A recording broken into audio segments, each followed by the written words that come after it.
मित्रांनो नमस्कार. आज आपण पाहणार आहोत उमेद अभियानातील समूहाचे रोख वही हे रेकॉर्ड कशा पद्धतीने लिहायचं.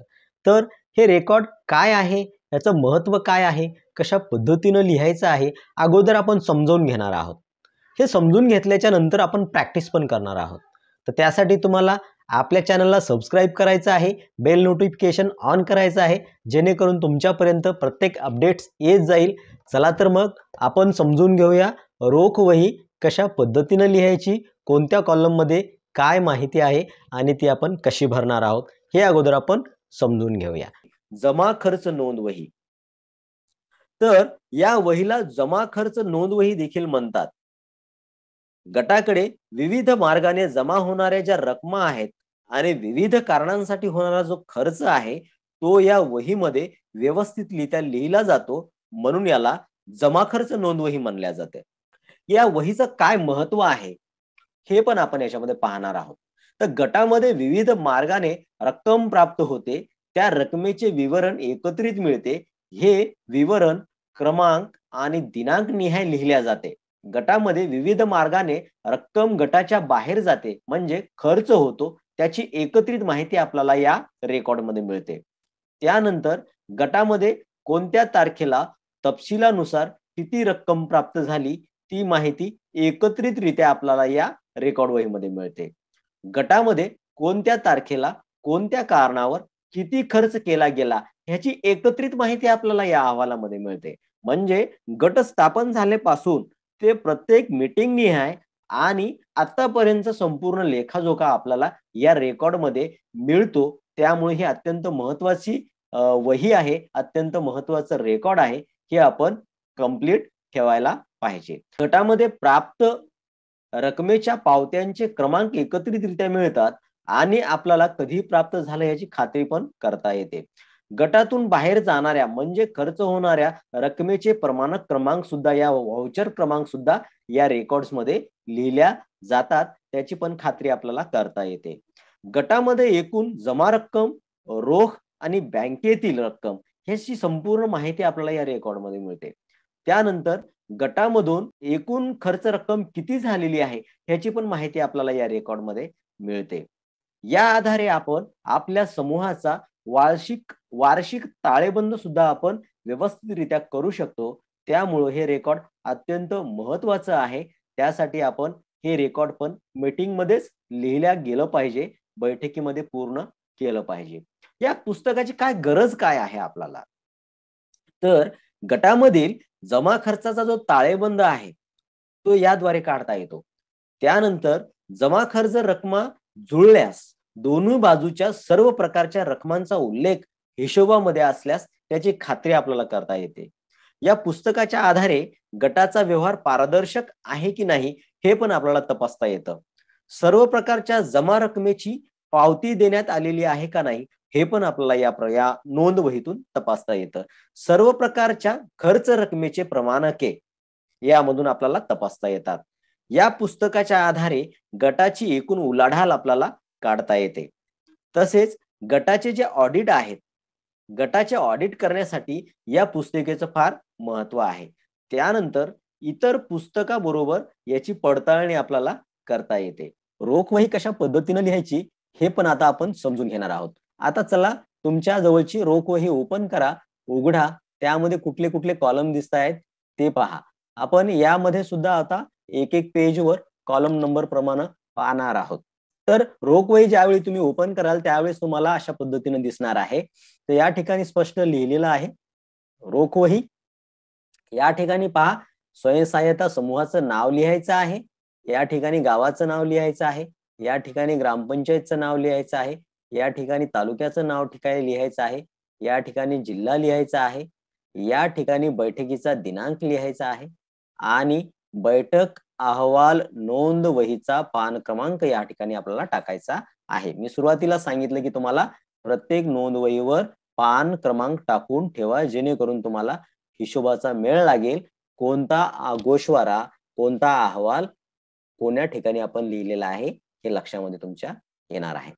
तर आपण आता पाहणार आहोत कॉलम नंबर 1 ते 13. तुमच्या रोख वहीमध्ये पहा, तुम्हाला 1 ते 13 कॉलम दिसत असतील.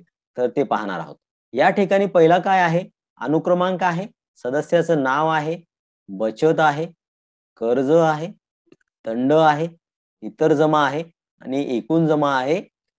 हा जमा रकमेचा या ठिकाणी जे अनुक्रमांक टाकायचे आहेत, हे अनुक्रमांक आपले चुकता कामा नये आणि सभासदाचे जे अनुक्रमांक आहेत त्या पद्धतीने हे सदस्याचे अनुक्रमांक आणि नाव लिहिल्या गेले पाहिजेत. याच्यामध्ये खालीवर करायचं नाही, चुका होऊ द्यायच्या नाही, जेणेकरून आपला ताळेबंद व्यवस्थित तयार होईल. या ठिकाणी बैठक अहवालमध्ये ज्या पद्धतीने आपण नावं लिहिलेली आहेत त्या पद्धतीने आपल्याला सदस्यांची नावे लिहायची आहेत. त्यानंतर मागील एकूण बचत. या ठिकाणी आपल्याला आपल्या समूहाची जी काही मागील बचत आहे एकूण प्रत्येक सदस्याची सदस्यनिहाय बचत आपल्याला या ठिकाणी लिहायची आहे. त्यानंतर चालू बचत लिहायची आहे. चालू महिन्यात सदस्याने किती बचत केलेली आहे ती या ठिकाणी आपल्याला लिहायची आहे. त्यानंतर आहे कर्ज आणि हे काय आहे, जमा. या कॉलम मध्ये फक्त आपण कर्ज परतफेडीचाच विचार करणार आहोत. तर या बैठकीमध्ये आता कर्ज परतफेड किती आलेली आहे त्याचा डिटेल आपण घेणार आहोत. या ठिकाणी 3 मुद्दे आहेत, गट, संघ आणि बँक. सदस्याने गटाकडून घेतलेल्या कर्जाची परतफेड केलेली जी परतफेड आहे त्याची जी मुद्दल रक्कम आहे ती या ठिकाणी आपण भरणार आहोत. सदस्याने जे व्याजाची रक्कम परत केलेली आहे ती व्याजाची रक्कम या ठिकाणी आपण भरणार आहोत.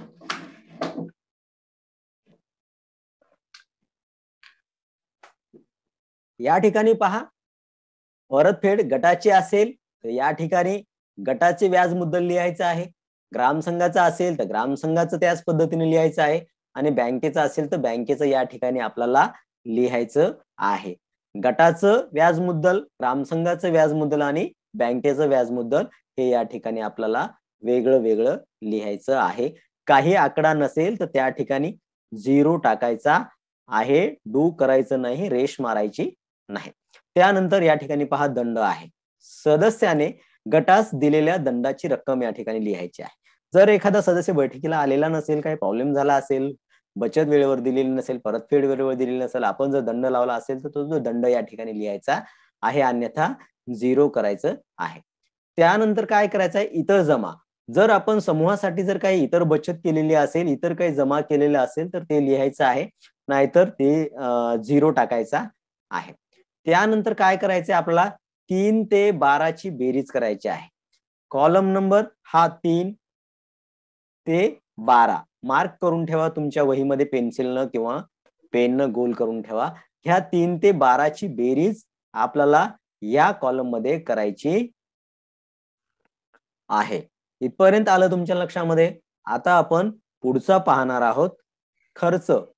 खर्च रक्कम पाहणार आहोत. तर यामध्ये पहा, कॉलम नंबर 14 ते 22 आपण पाहणार आहोत. या ठिकाणी काय आहे पहा, खर्च आहे. खर्चाची बाजू आपण या ठिकाणी आता पाहणार आहोत. या ठिकाणी काय आहे, गटाकडे परतफेड करावयाची अपेक्षित रक्कम, व्याजासह जी काही रक्कम आहे ती आपण या ठिकाणी पाहणार आहोत. या ठिकाणी पहा, कॉलम नंबर 14 ते 16 मध्ये काय दिलेलं आहे, सदस्यास दिलेल्या कर्जाचा तपशील. या बैठकीमध्ये आपण जी आज बैठक घेतोय, या बैठकीमध्ये आपण अंतर्गत कर्ज किती दिलेलं आहे त्याचं डिटेल या ठिकाणी आपण लिहिणार आहोत. तर या ठिकाणी आपल्याला चालू बैठकीमध्ये गटाने सदस्याला दिलेल्या अंतर्गत कर्जाची रक्कम लिहायची आहे.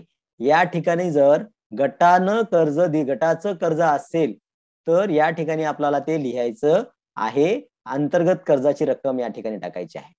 संघाने जर काही आपल्याला कर्ज दिलेलं असेल, संघाच्या कर्जातून आपण जर सदस्याला कर्ज दिलेलं असेल तर ते या ठिकाणी टाकायचं आहे. या ठिकाणी बँकेच्या कर्जातून जर आपण सदस्याला काही कर्ज दिलेलं असेल तर ते या ठिकाणी आपण टाकायचं आहे, अन्यथा 0 टाकायचं आहे. त्यानंतर महत्वाचा मुद्दा आहे, गट सोडणाऱ्या सदस्यास परत केलेली रक्कम. मला बऱ्याच वेळा सदस्यांचे फोन येतात, सर आमच्या गटातून ही महिला निघाली, तिला किती पैसे द्यायचे, कसे पैसे द्यायचे, परत ती महिला आमच्या सोबत वाद तर करणार नाही ना? तर असं काही होणार नाही. जर तुमचं रेकॉर्ड अपडेट असेल, व्यवस्थित लिहिलेलं असेल आणि तुम्ही समजून घेतलं असेल तर. तर आपण काय रक्कम परत करणार आहोत गट सोडणाऱ्या सदस्याला, या ठिकाणी स्पष्ट दिलेलं आहे.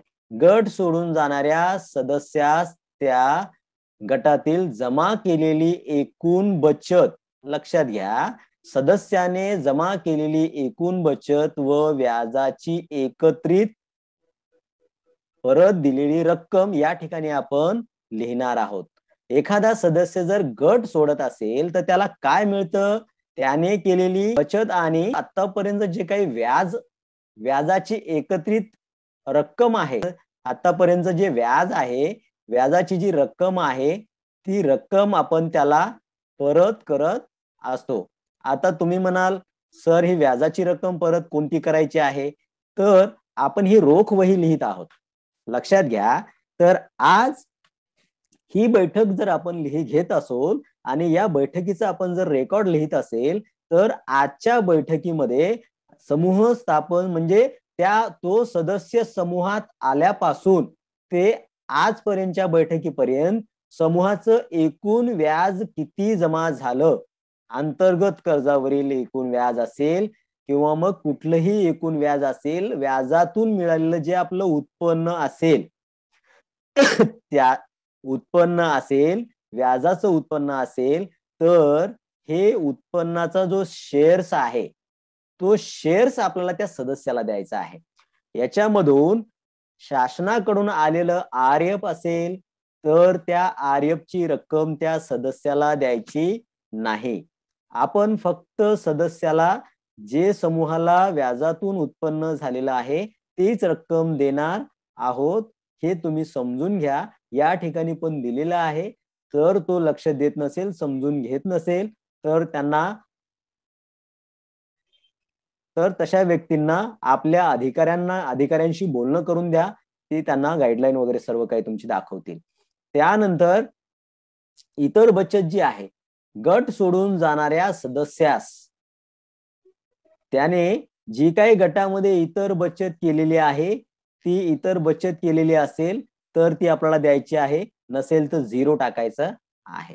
त्यानंतर या ठिकाणी काय आहे पहा, खर्चाची एकूण रक्कम आपल्याला काय करायचं आहे, या ठिकाणी कॉलम नंबर 14 ते 18 ची बेरीज या ठिकाणी आपल्याला करायची आहे. म्हणजे या बैठकीमध्ये आपण काय खर्च केलेला आहे तो आपल्या लक्षामध्ये येणार आहे. ते 19व्या कॉलम मध्ये आपल्याला बेरीज करायची आहे. पुढे काय आहे पहा, गटाकडे परतफेड करावयाच्या अपेक्षित कर्ज रक्कम व्याजासहित. या बैठकीमध्ये आज सदस्याने गटाकडून घेतलेल्या अंतर्गत कर्जाच्या रकमेतील एकूण शिल्लक, मुद्दल, त्यावरील चालू महिन्याचे व्याज एकत्रित त्या सदस्यानं अपेक्षित किती परतफेड करायची आहे ते या ठिकाणी आपल्याला लिहायचं आहे. त्याच पद्धतीनं संघाचं आहे आणि बँकेचं आहे. हे तिन्ही कॉलम त्याच पद्धतीनं आहेत, हे आपल्याला या ठिकाणी लिहायचे आहेत. त्यानंतर पहा, सर्वात महत्वाचा आहे तो गोषवारा. आता वरच्या सर्व कॉलम्स वरून आपल्याला हा गोषवारा काढता येणार आहे. तर गोषवाऱ्यामध्ये पण काय आहे पहा, जमा बाजू आहे आणि खर्च बाजू आहे, जी की आता आपण समजून घेतलेली आहे. या ठिकाणी काय लिहायचं आहे, सुरुवातीची शिल्लक, गटाची बँक व हातातील शिल्लकीची जी एकूण रक्कम आहे ती रक्कम आपल्याला या ठिकाणी लिहायची आहे. या ठिकाणी आजची जमा लिहायची आहे आपल्याला. आज आपल्या बैठकीमध्ये एकूण किती जमा झाले आहे ते लिहायचं आहे. त्याची दोन्हीची बेरीज करायची आहे. त्यानंतर खर्च बाजू आहे. आजचा खर्च किती आहे आपला समूहाचा, मग ते कर्ज दिलेला असेल किंवा इतर काही खर्च केलेला असेल त्याची बेरीज करायची आहे आणि तो खर्च या ठिकाणी टाकायचा आहे. त्यानंतर शिल्लक कर्ज, गटाची बँक व हातातील शिल्लक एकूण रक्कम किती आहे तो खर्च आपल्याला या ठिकाणी टाकायचा.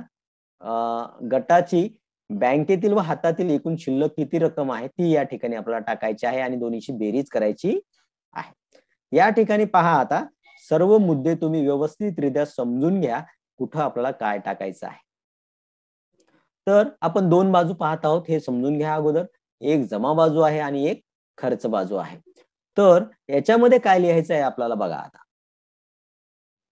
इथं जर आपण चुकलो तर पूर्ण गोषवारा आपला चुकणार आहे, त्यासाठी तुम्ही समजून घ्या. इथं नंबर 1 आहे. इथं काय आहे पहा, या रकान्यात चालू बैठकीत जमा रकमांची माहिती लिहायची आहे आपल्याला.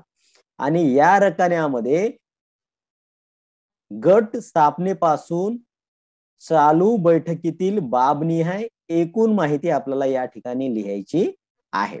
तर या ठिकाणी पहा, मागील शिल्लक बैठकीच्या दिवशी गटाकडे बैठकीच्या दिवशी गटाकडे असलेली हातातील शिल्लक रक्कम आपल्याला या ठिकाणी टाकायची आहे. त्यानंतर बँकेतील शिल्लक, बैठकीच्या दिवशी गटाची बँक शिल्लक किती आहे ती आपल्याला या ठिकाणी टाकायची आहे. त्यानंतर पहा, सदस्य बचत, चालू बैठकीत सदस्यांनी जी बचत जमा केलेली आहे ती बचत या ठिकाणी आपल्याला टाकायची आहे. या ठिकाणी इतर बचत, कर्ज परतफेड नियमित या व्यतिरिक्त इतर काही जर आपल्याला बचत जमा झालेली असेल तर ती या ठिकाणी आपल्याला टाकायची आहे. बँकेच्या कर्जावरील व्याज, या ठिकाणी आपल्याला चालू बैठकीमध्ये गटाने सदस्याकडून जमा केलेली जी काही व्याजाची रक्कम आहे ती रक्कम आपल्याला टाकायची आहे. त्याच पद्धतीनं ग्रामसंघाचं टाकायचं आहे, त्याच पद्धतीनं आपल्या समूहाचं टाकायचं आहे. त्यानंतर आहे दंड, काही दंड आलेला असेल तर दंड लिहायचा आहे. बँक कर्ज वसुली काही आलेली असेल तर ती या ठिकाणी टाकायची आहे. ग्रामसंघ कर्ज वसुली आली असेल तर ती या ठिकाणी टाकायची आहे. अंतर्गत कर्ज वसुली आली असेल तर ती या ठिकाणी आपल्याला टाकायची आहे. त्यानंतर फिरता निधी आहे. समूहाला आपल्या फिरता निधी काही मिळालेला आहे का, मिळाला असेल तर तो आपल्याला या ठिकाणी टाकायचा आहे. समुदाय गुंतवणूक निधी काही या मीटिंग मध्ये आपल्याला मिळाला असेल तर तो आपल्याला या ठिकाणी टाकायचा आहे. गटाकडून काही बँकेकडून काही कर्ज मिळालेलं असेल गटाला तर ते या ठिकाणी आपल्याला टाकायचं आहे. त्यानंतर बँकेकडून काही व्याज मिळालेलं असेल आपल्याला तर ते या ठिकाणी टाकायचं आहे. आपल्याला 3 महिन्याला 6 महिन्याला बँकेकडून काही व्याज मिळत असतं, 2 रुपये 5 रुपये 10 रुपये, आपली जी काही बचत असेल त्यावर आपल्याला बँक व्याज देते, तर जे मिळालं असेल तर ते आपल्याला या ठिकाणी टाकायचं आहे. गटाला इतर जमा रक्कम, गटाला जर काही इतर रक्कम आलेली असेल, जमा काही देणगीमध्ये आलेली असेल ते आपल्याला या ठिकाणी टाकायचं आहे. त्यानंतर इतर काय असेल, वरच्या नोंदीपैकी इतर काय असेल तर ते आपल्याला या ठिकाणी टाकायचं आहे. आता पहा, आपण जमा गोषवारा लिहित असताना हा जो आहे हा आठवडी गोषवारा आहे. आठवडी गोषवाऱ्यामध्ये आपल्या बैठक अहवालामध्ये जो काही व्यवहार झालेला आहे, बैठक अहवालाचा त्या मीटिंगचा आठवडी गोषवारा, आठवडी अहवाल आणि हा गोषवारा एकच येतो, तो मॅच होतो, तो सेम राहतो. आणि हा जो एकूण गोषवारा आहे, हा एकूण गोषवारा गट स्थापन झाल्यापासून ते आजपर्यंतचा हिशोबाचा गोषवारा आहे, तो या ठिकाणी प्लस होत जातो. या ठिकाणी काय येतं, तर या ठिकाणी आजच्या बैठकीमध्ये झालेला व्यवहार प्लस मागील बैठकीपर्यंत झालेला व्यवहार, हा दोन्हीचा प्लस होत जातो. हे प्लस होत जाताना आपल्याला काय काय खबरदारी घ्यायची आहे ह्याची पण माहिती मी तुम्हाला देणार आहे. तर त्याचा आपण एक सेपरेट व्हिडिओ करणार आहोत आणि आपण प्रत्यक्ष प्रॅक्टिस पण करणार आहोत. त्यामुळे फक्त तुम्ही समजून घ्या की कुठल्या रकान्यामध्ये काय लिहायचं आहे. त्याच पद्धतीने आता हा खर्च बाजू आहे, ही आठवडी खर्च बाजू आहे आणि ही एकूण गोषवाऱ्याची खर्च बाजू आहे. तर त्याच पद्धतीनं या बैठकीमध्ये आपल्या समूहाचा जो काही खर्च झालेला असेल तो खर्च लिहायचा आहे.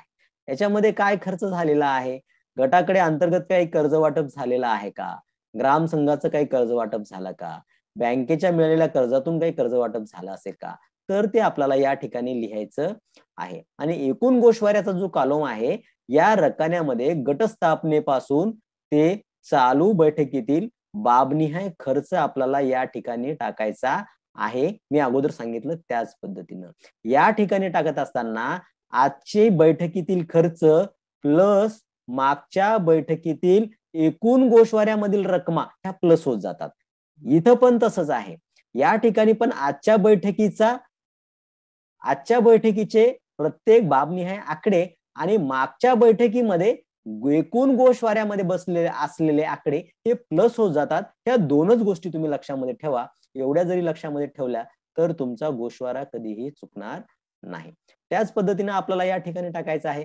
ग्रामसंघातील बचत जर आपल्या काही समूहानं बचत केली असेल तर ती टाकायची आहे. त्यानंतर बँक कर्ज परतफेड असेल तर काय ती आपण परतफेड केली असेल तर टाकायची आहे. ग्रामसंघाचं कर्ज परतफेड केलं असेल तर या ठिकाणी टाकायचं आहे. बँकेस दिलेले व्याज आहे. गटाने बँकेला जमा केलेले जे काही कर्जाचे परतफेडीचे हप्ते आहेत त्याचं जे काही व्याज असेल तर ते व्याज जमा केलं असेल तर ते पण द्यायचं आहे. ग्रामसंघाला काही व्याज परतफेड केला असेल तर ते पण लिहायचं आहे. मानधनचा मुद्दा मी अगोदरच सांगितला तुम्हाला की हा खर्च आणि आपल्या बैठक अहवालाचा जो गोषवारा आहे आठवडी तो मॅच होतो. आपण जर काही ऑडिटरचं कुणाचं मानधन दिलं असेल तर ते पण आपल्याला या ठिकाणी टाकायचं आहे. प्रवास खर्च आहे. समूहातील अध्यक्ष, सचिव, सदस्यांचा काही प्रवास खर्च झालेला आहे का बँकेला जाण्यासाठी किंवा इतर कुठं प्रशिक्षणासाठी वगैरे तर तो या ठिकाणी टाकायचा आहे. ग्रामसंघ सभासद फीस हे ती या ठिकाणी जर या बैठकीमध्ये आपण सभासद फीस वगैरे काही ग्रामसंघाची दिलेली असेल तर ती आपल्याला टाकायची आहे. प्लस मध्ये इथं एक करायचं आहे. ज्यावेळेस आपण पहिल्या वेळेस ग्रामसंघाची सभासद फीस देतो त्यावेळेस भागभांडवल पण देत असतो. तर यामध्ये कंसामध्ये कुठेतरी लिहून ठेवा तुम्ही सभासद फीस आणि भागभांडवल हे एकच वेळ लिहायचं आहे. त्याच्यानंतर भविष्यामध्ये पुढे आपल्याला फक्त सभासद फीस दर वर्षाला देत जायचं आहे. ती रक्कम आपल्याला या ठिकाणी टाकायची आहे. तर हे अशा पद्धतीनं प्रत्येक कॉलम तुम्ही समजून घ्या, शिकून घ्या. त्याच्यानंतर आपल्याला हे पुढे लिहायचं आहे. इतर खर्च आहे त्याच पद्धतीनं काही जर आपला वरील बाबनिहाय व्यतिरिक्त जर काही खर्च झाला असेल तर तो आपल्याला या ठिकाणी लिहायचा आहे. अखेर शिल्लक हातामध्ये या ठिकाणी जर आपला सर्व खर्च जाऊन जर 5-50 रुपये काही हातामध्ये राहत असतील जे आपण बँकेमध्ये टाकू शकत नाही किंवा मग आपल्याला आवश्यक आहे हातावर राहावेत म्हणून तर ते आपण ते ठेवू शकतो. त्यानंतर अखेर बँक शिल्लक आज बैठकीमध्ये आपल्या बँकेमध्ये अखेर किती शिल्लक राहणार आहे ती रक्कम आपल्याला या ठिकाणी टाकायची आहे. याचा जो गोषवारा आहे एकूण ज्यावेळेस आपण याचं टोटल लिहिणार आहोत तर ते तुम्ही बँकेतील एंट्र्या आणून लिहा म्हणजे तुमच्या लक्षामध्ये व्यवस्थित येईल आणि तुमचे आकडे मॅच होतील. त्यानंतर लिहा म्हणजे तुम्हाला हिशोब व्यवस्थित लागणार आहे. तुमच्या बँकेचं व्याज कपात काही असेल तर ते या ठिकाणी सर्व येणार आहे. या ठिकाणी काही नोंद पण दिलेली आहे पहा नोट ही लक्षात घेण्यासारखी आहे. ग्रामसंघात जमा करावयाची सभासद फीस भागभांडवल रक्कम सभासदाकडून जमा केल्यावर त्याची नोंद वहीमध्ये गोषवाऱ्या जमा बाजूस व इतर सदस्यात लिहावी. त्याची नोंद सभासद नोंद वहीतही जमा रक्कम म्हणून करावी असं स्पष्ट दिलेलं आहे. त्यानंतर तसेच जमा केलेली सभासद फीची नोंद वहीप्रमाणे नोंद आपल्याला नोंद वरील प्रमाण आपल्याला करायचे आहे. त्यानंतर गटाने ग्रामसंघाला भागभांडवलाची रक्कम देताना त्यांनी नोंद खर्च बाजूस किंवा खर्च इतर खर्चामध्ये करावी. मी तुम्हाला सुरुवातीला सांगितलं की जे पैसे आपण बाहेर देत आहोत ते खर्चामध्ये आपल्याला या ठिकाणी कुठेतरी टाकायचे आहे. तर अशा पद्धतीने आपलं हे गोषवारा बुक आहे हे आपल्याला गोषवारा बुक लिहायचं आहे. मित्रांनो आशा करतो की तुम्हाला समूहाची रोख वही कशा पद्धतीने लिहायची हे समजलेलं असेल. आपण पुढे आता प्रॅक्टिस करणार आहोत. त्यासाठी तुम्हाला चॅनलला सबस्क्राइब करायचं आहे. बेल नोटिफिकेशन ऑन करायचं आहे जेणेकरून तुम्हाला अपडेट्स हे वेळेमध्ये येतील. या ठिकाणी आपण थांबूया. थँक्यू.